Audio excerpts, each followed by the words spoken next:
Hello everyone, welcome back to our YouTube channel Bhavna education hub. So friends, आज है हमारी practice का session 14। सो चलिए शुरू करते हैं। आज के 25 क्वेश्चंस देखते हैं हमारे। आज का पहला क्वेश्चन है हमारा स्पॉट द एरर का। सीपीओ में पूछा हुआ है फर्स्ट शिफ्ट में। देखते हैं, रीड करते हैं।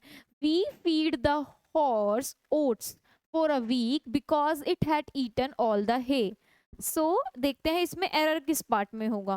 पहला क्या है हमारा, नो एरर। फिर दूसरा क्या, it had eaten. It had eaten यानी कि subject plus verb, subject plus had plus verb की थर्ड फॉर्म है, V3 है, यानी कि इसमें है ये पास्ट परफेक्ट में है। और जब दो एक्शन दे रखे हो, बिकॉज से अलग हो रखे हैं, और दो एक्शन दे रखे हो, एक मोर पास्ट में है, उससे पहला जो आता है वो V2 में आएगा, यानी कि सिंपल प्रेजेंट में आएगा। लेकिन यहाँ पे क्या दे रखा है, वी फीड द हॉर्स। तो फीड क्या है, फर्स्ट फॉर्म है। फीड की सेकेंड फॉर्म क्या हो जाएगी, फेड हो जाएगी, ये हो जाएगी V2। तो क्या किस पार्ट में हो गया हमारा एरर, डी पार्ट में। Next, she will have participate in the dance competition by the time her father returns from the tour। क्या हो गया, स्पॉट द एरर है, आपको एरर बताना है।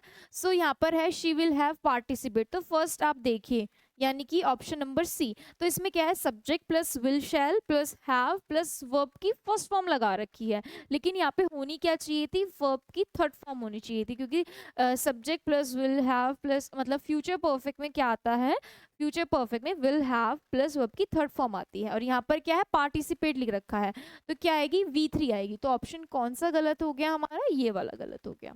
नेक्स्ट, इसके बाद आता है हमारा सेंटेंस इंप्रूवमेंट। इसको इंप्रूव करना है, आइए देखते हैं।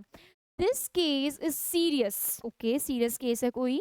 You need to look into this matter. इस मैटर में आपको लुक इन टू करना है, otherwise the situation will get out of control soon. यानी कि बहुत ज्यादा सीरियस केस है, इस केस में आपको लुक इन टू करना पड़ेगा, वरना ये केस हाथ से निकल जाएगा। अब इसमें बोला गया है कि लुक इन टू की जगह आप ऑप्शन बताइए कौन सा सही रहेगा। तो पहले तो इन फ्रेजल वर्ब्स का हमें मीनिंग पता होना चाहिए। तो लुक इनटू का मतलब होता है कोई भी चीज को एग्जामिन करना, इन्वेस्टिगेट करना, जांच पड़ताल करना। तो आई थिंक ये सही जा रही है इसके अकॉर्डिंग कि हाँ, इस मैटर को आप देखिए, समझिए और इन्वेस्टिगेट कीजिए। तो सही जा रहा है क्योंकि मैटर सीरियस है। बाकी के ऑप्शंस देखते हैं। लुक आफ्टर, लुक आफ्टर का मतलब होता है to take care of somebody या समथिंग, यानी किसी चीज की देखभाल करना, किसी व्यक्ति की देखभाल करना। नेक्स्ट है हमारा लुकअप। लुकअप का मतलब होता है टू बिकम बेटर, किसी चीज को बेहतर बनाना। और लास्ट क्या हमारा, लुक एट, ये होता है किसी चीज के बारे में सोचना या कंसीडर करना। और चौथा ऑप्शन हमारा नो सब्सटीट्यूशन है। तो अब बताइए चारों ऑप्शन में से, एक दो तीन और ये तो है ही, चारों ऑप्शन में से हमारा सबसे परफेक्ट क्या बैठ रहा है, लुक इनटू ही बैठ रहा है, यानी इन्वेस्टिगेट करना, एग्जामिन करना। तो नो सब्सटीट्यूशन आ जाएगा। Next, the village Seoni is located 113 kilometre away from the capital city of MP Bhopal. तो सेंटेंस इंप्रूवमेंट बतानी है इसमें, इसकी जगह क्या इंप्रूव करके लिखा जाए। तो एक विलेज है, इसका नाम सियोनी है, वो कहाँ से, किससे दूर है, MP भोपाल से इतना दूर है, 113 किलोमीटर दूर है। तो अब देखना इसमें क्या लगेगा, एडजेसेंट होता है बराबर बराबर, बराबर बराबर, तो ये तो गलत हो गया। प्रॉक्सिमेट मतलब प्रॉक्सिमिटी बता रखी है, नो। नियर मतलब पास, नहीं, जब ये दूर है तो साफ पता चल रहा है ना। फार, फार का मतलब क्या होता है, दूर, अवे, फार, डिस्टेंट। तो ये क्या हो जाएगा हमारा, सही हो जाएगा। तो ये वाला ऑप्शन हमारा लग जाएगा। The village Seoni is located 113 kilometre far from the capital city of MP Bhopal, इससे इतना दूर है। नेक्स्ट चलते हैं फिफ्थ की ओर। इसके बाद आती है हमारी नरेशन। SSC CPO का पूछा हुआ क्वेश्चन है, आइए देखते हैं। She exclaimed with regret, regret, she exclaimed with regret that she had acted very foolishly। तो वो regret कर रही थी कि उसने foolishly act किया। अब इसका हमें बनाना है किसमें, ये किसमें दे रखा है, इनडायरेक्ट में दे रखा है, डायरेक्ट में बनाना है। तो ओ आई रिग्रेट हैविंग, हैविंग तो आएगा ही नहीं, ING फॉर्म तो नहीं है। फिर उसके बाद क्या है, इसको छोड़ते हैं, फिर इसमें देखते हैं हैव है, हाँ हैव, क्योंकि ये हैड में चेंज हो रखा है तो हमारा जो डायरेक्ट होगा वो हैव में होना चाहिए। सो हैव इसमें है, हाँ है, इसमें भी है, लेकिन इसमें शी सेड आ गया, बट उसने एक्सक्लेम विद रिग्रेट है, तो हमारा एक मार्क लगेगा, एक एक्सक्लेमेटरी साइन लगेगा, एक्सक्लेमेशन रिमार्क लगेगा। तो क्या आ जाएगा हमारा, ये वाला भी गलत हो जाएगा। उसके बाद हैव आई एक्टेड फुलिशली। तो इसमें तो ये क्वेश्चन कर रही है कि क्या मैंने फुलिशली एक्ट किया, तो ये गलत हो जाएगा, क्वेश्चन मार्क नहीं है, वो बोल रही है कि मैंने एक्चुअली फुलिशली एक्ट किया है। तो how foolishly I have acted, LS how foolishly I have acted she said, उसने कहा कि मैंने कितनी फुलिशली एक्ट किया बताते हुए, और इसमें क्या है पूछते हुए, क्वेश्चन मार्क है, तो बी ऑप्शन मेरा करेक्ट हो जाएगा। नेक्स्ट देखते हैं इसमें, ये क्या है मेरा एक्टिव पैसिव है, हमारा को चेंज करना है, एक्टिव में दिया हुआ है सेंटेंस, पैसिव में जाना है। One can achieve nothing without hard work, so can है हमारी हेल्पिंग वर्ब, तो इसको चेंज करते हैं, तो हम क्या बना देते हैं, कैन प्लस बी बन जाता है। अब देखिए कैन प्लस बी किस में है, ये भी कट, ये भी कट, ये भी कट, कैन प्लस बी एक में ही है। नथिंग कैन बी अचीव्ड, और अचीव मेरी वर्ब की फर्स्ट फॉर्म थी, वीडी ईडी लग जाएगा। Nothing can be achieved without hard work, तो हार्ड वर्क के बिना कुछ भी अचीव नहीं होता, ये सच है। नेक्स्ट 7th क्वेश्चन, आइए देखते हैं, इसको रीड करते हैं। यहाँ पर सी आएगा, ठीक है। अब देखते हैं इसको, ये स्टार्ट है हमारा कहाँ से, तो ए सी डी ई। अब देखते हैं, ए से स्टार्ट हो सकता है have to deal with no, C से देखते हैं on his way to work, हाँ हो सकता है on his way to work. Nishit begins thinking about the terrible traffic, have to deal with he will surely, तो ये गलत बैठ रहा है, कोई सेंस नहीं बन रही है। डी से देखते हैं start, Nishit Nishit begins thinking about the terrible traffic, he will surely have to deal with on his way to work, तो ये हमारा सही बैठ रहा है। तो हमारा इसका सी ऑप्शन बिल्कुल सही लग जाएगा, सेंस बैठनी चाहिए, और ई से सेंस नहीं बैठेगी, ही विल ओनली। फिर भी एक बार इसको रीड कर लेते हैं, ही will surely about the terrible traffic, तो यहाँ पे सेंस नहीं बैठ रही, तो ये भी गलत। Next 8th, rearrange the following sentences, इसको हमें पैराजंबल करना है। एक और है सीएचएसएल का पूछा हुआ है 4th शिफ्ट का, तो आइए इसको देखते हैं। सो बी डी ए सी, तो बी से स्टार्ट करते हैं। As I write the final chapter we enter the 3rd year in our battle with covid, covid की बात चल रही है, कोविड-19 की, तो देखते हैं इसमें as I write the final chapter, तो कुछ बात हुई है तभी तो फाइनल चैप्टर पे पहुंचे हैं, तो बी से तो नहीं है। डी से, आई started writing this book in the throws of the pandemic, यानी उसने एक बुक लिखनी स्टार्ट करी थी पैंडेमिक के स्टार्टिंग में। As I write the final chapter we enter the 3rd battle, यानी कि जब मैं लास्ट चैप्टर लिख रही थी, उसके बारे में लिख रही थी लास्ट चैप्टर, तो वो 3rd बैटल स्टार्ट हो चुका था कोविड का। फिर ग्लोबली ऑलमोस्ट 6.5 मिलियन पीपल, मतलब पूरे देश में, पूरे मतलब वर्ल्ड में ग्लोबली 6.5 पीपल डाइड, मर चुके थे इससे सो फार। फिर उसके बाद क्या है, while we have the vaccine to outlive the disease, फिर उसके बाद हमारे पास डिसीज के लिए क्या आई, हटाने के लिए vaccine, to live our grief needs the salve of time, तो ये हमारा सही बैठ रहा है डी वाला, डी से जो स्टार्टिंग है। ए से स्टार्टिंग भी एक बार देख लेते हैं। Globally almost 6.5 million people have died so far, I started writing this big book in the pandemic, in the throes of the pandemic, as I write the final chapter we enter the 3rd year in our battle, while we have the, कोई sense नहीं बन रही है। सी से भी कोई sense नहीं बन रही है, तो डी हमारा बिल्कुल सही हो जाएगा, डी से स्टार्टिंग होगी। नेक्स्ट, सो नेक्स्ट है हमारा 9th question, it took 7 years for Harish to dash his migraine, CPU का कुछ पूछा हुआ क्वेश्चन है, फिल अप करना है। 4 फ्रेजल वर्ब्स हैं, तो यानी इसमें क्वेश्चन में पूछा गया है कि हरीश को 7 साल लग गए अपने माइग्रेन को सही करने में लगे होंगे, ठीक है। तो चारों का मीनिंग देख लेते हैं एक बार। शेक ऑफ का मतलब होता है मेरा कोई इंजरी हुई है, कोई मेरे को इलनेस हुई है, कोई बीमारी हुई है, कोई डिजीज हुई है, उससे रिकवरी होने में, सक्सेसफुली डील करने में कितना टाइम लग गया, या फिर उसको डील कर लिया किसी बीमारी या इंजरी से। नेक्स्ट है मेरा शेकआउट, शेकआउट होता है कोई चीज ओपन कर कर स्प्रेड कर देना, to open and spread something, कोई चीज खोलकर स्प्रेड कर दी गई। नेक्स्ट है शेकअप, शेकअप होता है मेरा कोई ऑर्गेनाइजेशन है उसमें इंपॉर्टेंट चेंजेस कर देना, वो होता है शेकअप।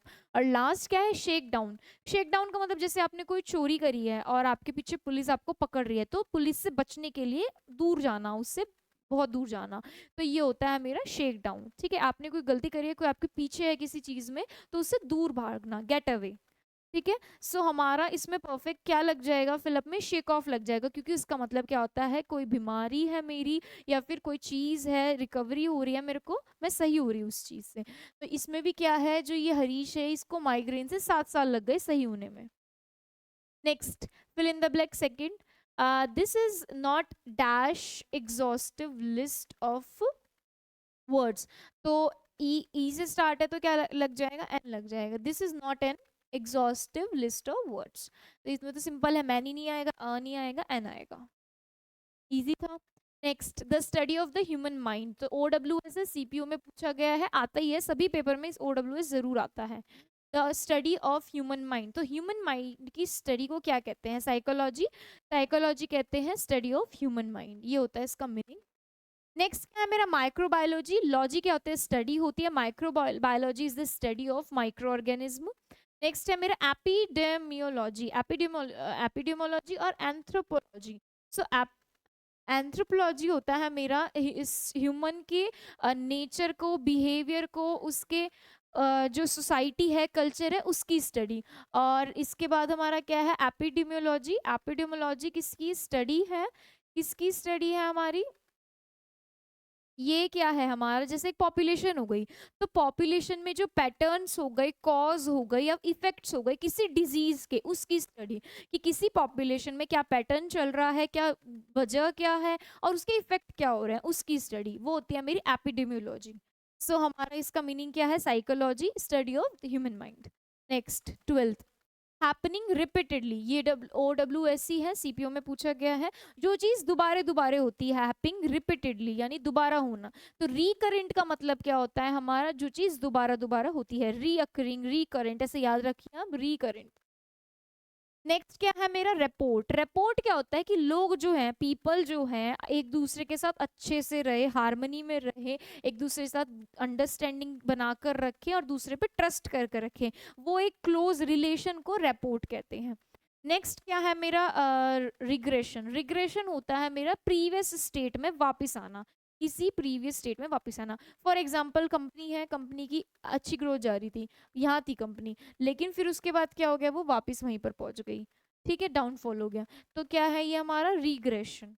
लास्ट क्या है, रेक्यूपरेट। रेक्यूपरेट का मतलब क्या होता है, कोई एक पर्सन है को अपनी जो इलनेस है या इंजरी है उससे रिकवर कर रहा है, तो जो शेक ऑफ था वही क्या है, रिकूपरेट है। नेक्स्ट, 13th क्वेश्चन, इडियम्स आ गए हैं हमारे, आइए रीड करते हैं।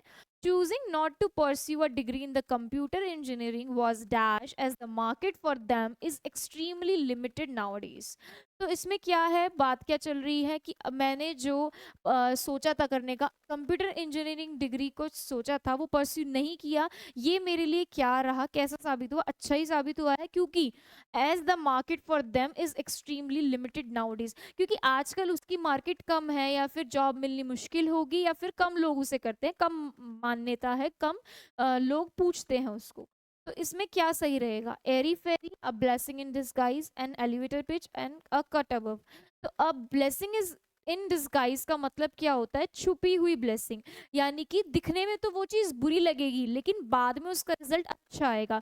तो पहले तो ये बुरी लगी होगी चीज़ की, कंप्यूटर इंजीनियरिंग नहीं परस्यू कर रहे हैं, लेकिन बाद में ये एक अच्छी चीज़, एक अच्छा रिजल्ट लेकर आई कि हाँ अच्छा हुआ, क्योंकि उसके लिए लिमिटेड है, मार्केट लिमिटेड है। तो disguise, a blessing in disguise. Next, 14th question, all my efforts went in vain. The project on which I was working for the last 2 months has failed and we are dash. तो मेरे जो सारे efforts बह गए, और मैं जिस project पर काम कर रही थी 2 महीने पहले, वो क्या हो गया, फेल हो गया। अब क्या है, तो हम कहाँ आ गए वापस, around the bend, back to square one, all in the seventh heaven, और ऑन द फ्लाई। तो बैक टू स्क्वायर का वन का मतलब क्या होता है, दोबारे से सब कुछ स्टार्ट करना या दोबारे उसी पोजीशन पर आ जाना। तो अगर मैं किसी प्रोजेक्ट पे काम कर रही हूँ, वर्क कर रही हूँ, और वो मेरा फेल हो गया, तो मुझे सारी चीज़ें दोबारा से स्टार्ट करनी पड़ेंगी। तो ये क्या हो गया, back to square one. Next, इसके बाद क्या आता है हमारा, सिनोनिम आता है, आइए रीड करते हैं। He is a person who holds out fashioned opinions, यानी वो ऐसा एक पर्सन है जो उसके ओपिनियंस के ख्यालात कैसे हैं, ओल्ड फैशन है, यानी पुराने हैं। तो इसका मीनिंग बताना, old fashion, absolute, obsolete, antique, ancient, senior citizen. तो देखिए चारों ऑप्शन ना पुराने पुराने से लेकर हैं, तो कोई जिसको नहीं मीनिंग पता वो लगा देगा। सीनियर सिटीजन होता है एक इंसान की बात है ये, कि सीनियर सिटीजन यानी कि बुजुर्ग आदमी या औरत कोई, तो ये तो बिल्कुल नहीं होगा। एंटीक क्या होती है, कोई ऐसी चीज जिसको कलेक्ट करके रखा जाता है उसकी ब्यूटी या एज की वजह से कि वो अच्छी है, ये भी नहीं होगा। एंशियंट होता है कोई भी बहुत पुरानी चीज, ये भी नहीं होगा। ऑब्सोलीट का मतलब होता है आउटडेटेड है, खराब है, ओल्ड फैशन है, तो ये लग जाएगा इसका परफेक्ट सिनोनिम यानी meaning. Next 16th, what is the synonym of aggravate? तो एग्रावेट का मतलब क्या है, इसका सिनोनिम बताना है हमको। सो एग्रावेट का मतलब क्या होता है, कोई भी चीज ज्यादा वर्स बना देना, खराब बना देना, तो इसको देखना है हमको। कोई भी चीज टू मेक समथिंग वर्स यानी बेहतर, बदतर बना देना, बद से बदतर बना देना, सिनोनिम बताना है। ऑप्शन क्या है, एनहांस। एनहांस का मतलब होता है कोई भी चीज बेटर कर देना, to become better. Next mitigate, mitigate का मतलब होता है शांत करना, पेसिफाई, काम डाउन, तो वो क्या हो गया, शांत। सेटिस्फाई, किसी की नीड सेटिस्फाई करना। एनॉय मतलब होता है किसी को इरिटेट करना, परेशान करना। तो एग्रावेट भी क्या है, किसी चीज को वर्स कर देना, और एनॉय भी इरिटेट हो गया यानी परेशान। डी ऑप्शन चला जाएगा इसमें। नेक्स्ट 17th क्या है, एंटोनिम है। एंटोनिम का बताना है हमको। सो एंटोनिम है हमारा, इसमें वर्ड दे रखा है हमें इनक्विजिटिव। यहाँ पर स्पेलिंग गलत है, ठीक है, यहाँ पर इनक्विजिटिव आएगा। सो इनक्विजिटिव का मतलब क्या होता है, इनक्विजिटिव होता है मेरा जो इंटरेस्ट रखता है चीजों में, इंटरेस्टेड होता है चीजों में, ठीक है। ऑप्शंस देखते हैं। केयरफुल, केयरफुल का मतलब होता है मेरा कॉशियस यानी कि सावधानी जो रखने वाला, सतर्क रहने वाला। बी ऑप्शन क्या है मेरा, डल, डल यानी बोरिंग, वैसा। नेक्स्ट है मेरा अनइंटरेस्टेड, अनइंटरेस्टेड हो गया मेरा जो किसी चीज में इंटरेस्ट नहीं रखता है। और डी ऑप्शन है मेरा इंडोलेंट, ये होता है लेजी, थका हुआ, सुस्त, लेजी, आलसी। इनक्विजिटिव का मीनिंग क्या लग जाएगा, इसका अपोजिट बताना है, अनइंटरेस्टेड। ये होता है इंटरेस्टेड और ये होता है नॉट इंटरेस्टेड। नेक्स्ट क्या है, what is the antonym of apex? Apex का मीनिंग बताना है। सो एपेक्स होता है मेरा किसी भी चीज का highest point, highest point of something, किसी चीज का सबसे ऊंचा पॉइंट। ऑप्शंस देखते हैं। फारदेस्ट, फारदेस्ट यानी दूर, तो कोई मतलब नहीं है। डी क्या है मेरा ऑप्शन, बॉटम यानी सबसे नीचे, तो ये हो जाएगा हमारा ऑप्शन। सी देखते हैं, पिनाकल, पिनाकल भी होता है किसी चीज का हाईएस्ट पॉइंट, ये इसका सिनोनिम चला जाएगा। वॉचफुल का मतलब होता है किसी चीज को अटेंशन से देखना, किसी चीज पर अटेंशन पे करना, तो ये क्या होता है, एपेक्स क्या होता है, हाईएस्ट पॉइंट, इसको एक बोलते हैं जेनिथ, एक और वर्ड है इसके लिए जेनिथ। एक वर्ड जेनिथ हो गया, एक वर्ड पिनाकल हो गया, और नेक्स्ट वर्ड क्या है हमारा, बॉटम, ये क्या लग जाएगा, इसका एंटोनिम लग जाएगा। और इसका एक वर्ड होता है नादर। नेक्स्ट चलते हैं 19th पे। अब क्या आ गया हमारा, स्पेलिंग चेक आ गया। देखते हैं, चार वर्ड अंडरलाइन कर रखे हैं, एकदम से आप चार वर्ड पे ही जाएगी आपकी नजर। तो थ्रेश, चेन्स, हीट, सर्कस। तो चेन्स की स्पेलिंग सही है, हीड की स्पेलिंग सही है, सर्कस, CIRCUS सही है, थ्रेश, तो थ्रेश की स्पेलिंग ये गलत है, इसकी सही स्पेलिंग होगी THRASHED, ये हो जाएगी इसकी सही स्पेलिंग। नेक्स्ट चलते हैं 20th पे। Diplomats believe that bureaucratic delays are inevitable. तो ब्यूरोक्रेटिक, बिलीव और ये तीन तीन स्पेलिंग दे रखी है, इसमें से सही बता रखी है नीचे कौन सी होगी। तो बिलीव की BELIEV बिल्कुल सही है। ब्यूरोक्रेटिक, इसकी दो दे रखी है, तो ब्यूरोक्रेटिक इज गलत है, इसमें से देखेंगे कौन सी है। एक बार इनएविटेबल भी देख लेते हैं, इन एविटेबल, तो ये भी सही है। तो ब्यूरोक्रेटिक की दो स्पेलिंग दे रखी है, अब इसमें देखनी है कौन सी सही है। तो ब्यूरोक्रेटिक की सही स्पेलिंग होती है ये BUREAUCRATIC, तो ये होती है हमारी सही स्पेलिंग, ये गलत है। तो ब्यूरोक्रेटिक की सही स्पेलिंग होती है ये, इसको याद रखिएगा, काफी बार पूछी गई है, स्टार मार्क भी कर लीजिए, इंपॉर्टेंट है। सो यहाँ तक हमारे 20 क्वेश्चंस कंप्लीट हो चुके हैं, आई होप आपको समझ में आया होगा। अब इसके बाद चलते हैं मोस्ट इंपॉर्टेंट चीज़, जो कि हमारा क्लोज टेस्ट है, CT। चलिए इसको रीड करते हैं। There are several reasons why people might dash that homework is an unnecessary burden on children. Firstly, there is evidence to support that idea that homework dash nothing to improve educational outcomes. Countries such as Finland, where school children are not given homework, regularly top international educational league tables, and outperform nations where setting homework is the norm. Secondly, many parents would agree that the school day is already dash and leaves their children too tired to do further study when they return home. Dash it is organized that playtime is just as dash as study time from the perspective of brain development. तो ये किसके ऊपर based है? Homework के ऊपर based है. तो जैसे कि मई चल रहा है, उसके बाद जून में बच्चों को होमवर्क मिलने वाला है, हॉलीडे होमवर्क है, तो ये उसके ऊपर बेस है कि हम भी जब छोटे थे तो हमको भी हॉलीडे होमवर्क मिलता था, यानी क्लास में जो हमसे कराया जाता था मैम उसी को ही रिपीट बेस पे दे देती थी, जो हमको बहुत बुरा लगता था. तो ये आपके किसी एक फेवरेट टॉपिक पे है कि हाँ होमवर्क क्यों मिलता है, क्यों नहीं मिलना चाहिए. सो इसमें क्या बताया जा रहा है कि लोग ये बोल रहे हैं कि जो बच्चे हैं उन पे ये होमवर्क है जो बर्डन की तरह है.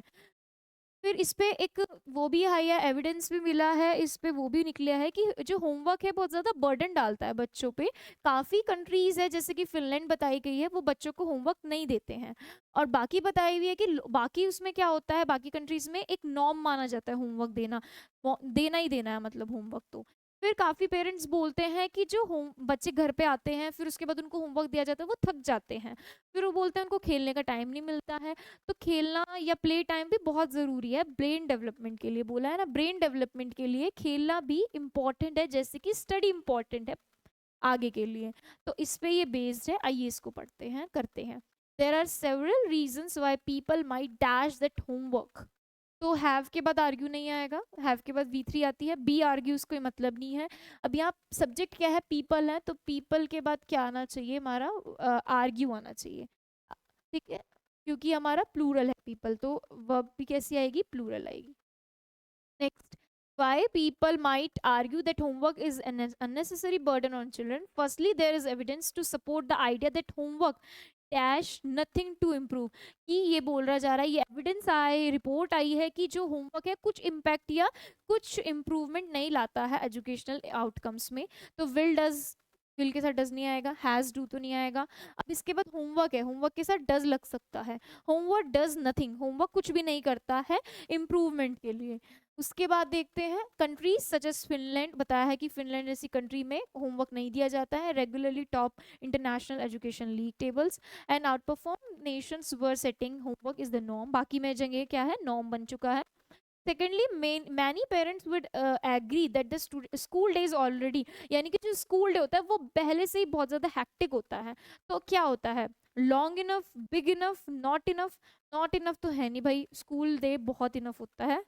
सो इनफ ऑफ ये भी नहीं आएगा. तो बिग या लॉन्ग, तो लॉन्ग इनफ होगा या बिग इनफ. लॉन्ग मतलब लंबा, बिग मतलब बड़ा. तो स्कूल डे लंबा होता है, बड़ा होता है, लंबा होता है, लॉन्ग इनफ आएगा इसमें. तो जो स्कूल डे है लॉन्ग इनफ, इतना इनफ है, is already long enough and leaves their children to tired. उसके बाद बच्चे थक जाते हैं, हम भी थक जाते थे भाई अपने टाइम में, टू डू फर्दर स्टडी. और उसके बाद भी स्टडी, होमवर्क भी करना पड़ता है. फिर व्हेन दे रिटर्न होम, उसके बाद जब वो घर आते थे, डैश इट इज रिकॉग्नाइज्ड. फिर उसके बाद क्या है, similarly, normally, finally, usually. Dash it is organize that, बाद में ये बताया गया है, फाइनली ये बताया गया है, फाइनली आ जाएगा. Finally it is recognize that play time is just as dash as, यानी प्ले टाइम है, खेलने का टाइम है बाहर जाके, वो भी इम्पॉर्टेंट है. लास्ट चलते हैं. Play time is just as dash soon. Bad, bad तो कभी नहीं होता खेलना, सुन भी नहीं आएगा. कॉन्फिडेंशियल भी नहीं होता. बेनिफिशियल यानी फायदेमंद है. Play time is just as beneficial, फायदेमंद है स्टडी टाइम की तरह. From the perspective of brain development, brain development के लिए उसके पर्सपेक्टिव से हमारा खेलना भी ज़रूरी था, जो कि हमें होमवर्क की वजह से मार दिया गया. सो ये बहुत ज़्यादा इंपॉर्टेंट था, बेनिफिशियल है. सो ये था हमारा आज का close test. So I hope आपको ये समझ में आया होगा. बहुत अच्छा था, इंटरेस्टिंग था, और हमारे ऊपर ही था सबसे बड़ी बात. तो आज का सेशन हमारा यहीं पर ख़त्म होता है. मिलते हैं आपसे नेक्स्ट सेशन में. Thank you everyone.